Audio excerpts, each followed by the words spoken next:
Today, we will talk about the Coase Theorem.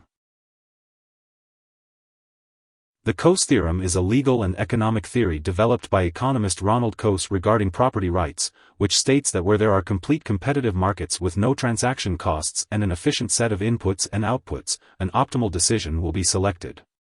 It basically asserts that bargaining between individuals or groups related to property rights will lead to an optimal and efficient outcome, no matter what that outcome is. The Coase theorem is applied when there are conflicting property rights. The Coase theorem states that under ideal economic conditions, where there is a conflict of property rights, the involved parties can bargain or negotiate terms that will accurately reflect the full costs and underlying values of the property rights at issue, resulting in the most efficient outcome. In order for this to occur, the conditions conventionally assumed in the analysis of efficient, competitive markets must be in place, particularly the absence of transaction costs. One of the tenets of the Coase theorem is that bargaining must be costless. If there are costs associated with bargaining, such as those relating to meetings or enforcement, it affects the outcome. The Coase theorem shows that where property rights are concerned, involved parties do not necessarily consider how the property rights are divided up if these conditions apply, and that they care only about current and future income and rent without regard to issues such as personal sentiment, social equity, or other non-economic factors.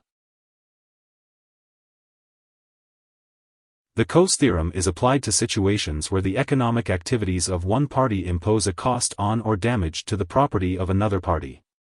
Based on the bargaining that occurs during the process, funds may either be offered to compensate one party for the other's activities or to pay the party whose activity inflicts the damages in order to stop that activity. For example, if a business that produces machines in a factory is subject to a noise complaint initiated by neighboring households who can hear the loud noises of machines being made, the Coase theorem would lead to two possible settlements.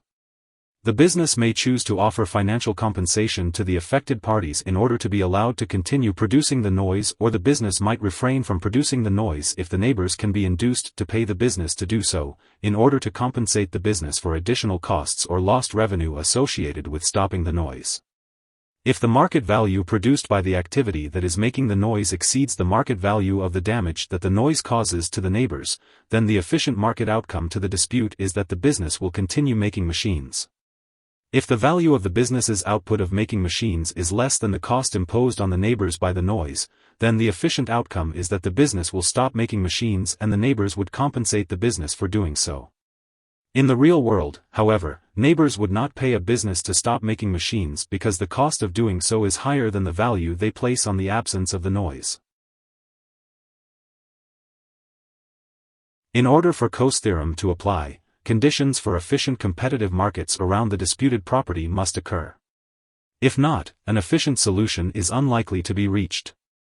The assumptions necessary for the Coase theorem to apply in real-world disputes over the distribution of property rights are: zero transaction costs, perfect information, no market power differences, and efficient markets for all related goods and production factors. Because the conditions necessary for the Coase theorem to apply in real-world disputes over the distribution of property rights virtually never occur outside of idealized economic models, some question its relevance to applied questions of law and economics. Recognizing these real-world difficulties with applying the Coase theorem, some economists view the theorem not as a prescription for how disputes ought to be resolved, but as an explanation for why so many apparently inefficient outcomes to economic disputes can be found in the real world. Here are 4 key takeaways. 1. The Coase theorem argues that under the right conditions parties to a dispute over property rights will be able to negotiate an economically optimal solution, regardless of the initial distribution of the property rights. 2. The Coase theorem offers a potentially useful way to think about how to best resolve conflicts between competing businesses or other economic uses of limited resources. 3. In order for the Coase theorem to apply fully, the conditions of efficient, competitive markets, and most importantly zero transaction costs, must occur. 4. In the real world, it is rare that perfect economic conditions exist, making the Coase theorem better suited to explaining why inefficiencies exist as opposed to a way to resolve disputes. Hope this would help. Thanks for watching.